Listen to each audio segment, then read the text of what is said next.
Halo semuanya, perkenalkan nama saya Nika Dana Pranyanata Dewi, nomor absen 21 dari kelas 11 kuliner 2. Nah, di sini sekarang saya akan memaparkan materi tentang bar. Sebelum masuk ke definisi bar, saya akan menjelaskan sejarah pengetahuan bar. Mungkin kalian pernah dengar gak sih bar itu berasal dari mana? Nah, pada mulanya perkembangan bar ini berasal dari Amerika Utara, kira-kira sekitar 300 tahun yang lalu. Bar pada mulanya dikenal dengan nama atau sebutan tavern. Bar berasal dari kata barnier yang berarti sesuatu yang menghalangi, yaitu kayu pemisah antara pekerja bar, yaitu bartender, dengan tamu. Nah, masuk nih ke definisi bar. Bar ialah suatu tempat di mana kita bisa mendapatkan layanan makanan dan minuman, baik yang mengandung alkohol maupun tidak. Ada juga fungsi multiguna dari bar counter. Yang pertama, sebagai tempat untuk menikmati minuman. Bagian atas bar counter dirancang agar lebih lapang sehingga berfungsi untuk menikmati minuman dengan nyaman dan menyenangkan. Yang kedua, sebagai dekorasi bar. Desain yang menarik dan kombinasi dari bar counter yang berkualitas dapat menambah semarak dan serasinya penampilan suatu bar. Yang ketiga, sebagai special store. Nah, bagian belakang dari bar counter dirancang sedemikian rupa, yakni dengan menambah laci atau rak yang berfungsi sebagai tempat penyimpanan berbagai jenis bar supplies. Dan yang terakhir, sebagai tempat perlindungan.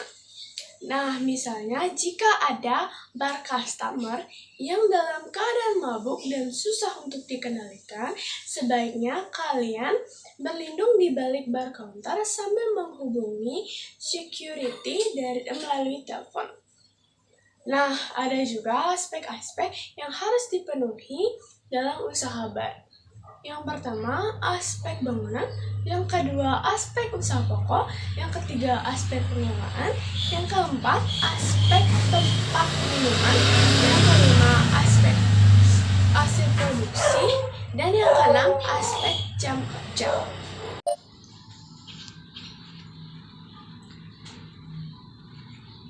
Nah, selanjutnya ada juga layout atau wujud fisik suatu bar.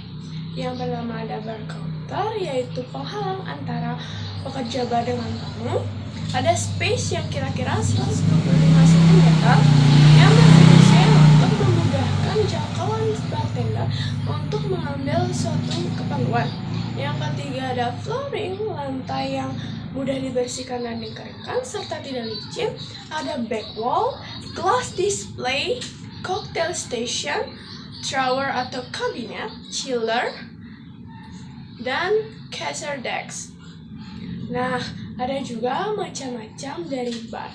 Yang pertama, berbentuk yaitu memanjang berbentuk huruf I. Yang kedua, berbentuk setengah lingkaran.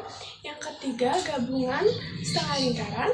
Yang keempat, berbentuk lingkaran penuh. Yang kelima, gabungan setengah lingkaran dan memanjang. Yang keenam, berbentuk huruf L. Yang ketujuh, berbentuk huruf U. Dan yang terakhir, berbentuk pulau. Nah, ada juga bar menurut statusnya, yaitu yang pertama, bar yang berdiri sendiri dan bar yang merupakan fasilitas dari hotel. Nah, jenis-jenis bar itu ada dua, yaitu service bar dan public bar. Nah, di sini saya akan menyebutkan atau menjelaskan jenis-jenis dari public bar.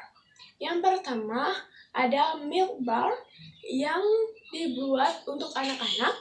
Terus ada restoran bar, lobby bar, pool bar yang berada di sekitar area kolam berenang. beach bar yang berada di sekitar pantai, fun box bar, diskotik mini bar, portable bar yang dapat dipindah-pindahkan, sunken bar, espresso bar, private bar, dan masih banyak lagi. Nah, sekian penjelasan atau pemaparan materi yang dapat saya sampaikan. Saya mengucapkan mohon maaf jika ada kesalahan kata yang saya ucapkan. Saya mengucapkan terima kasih dan saya undur diri. Terima kasih, dadah.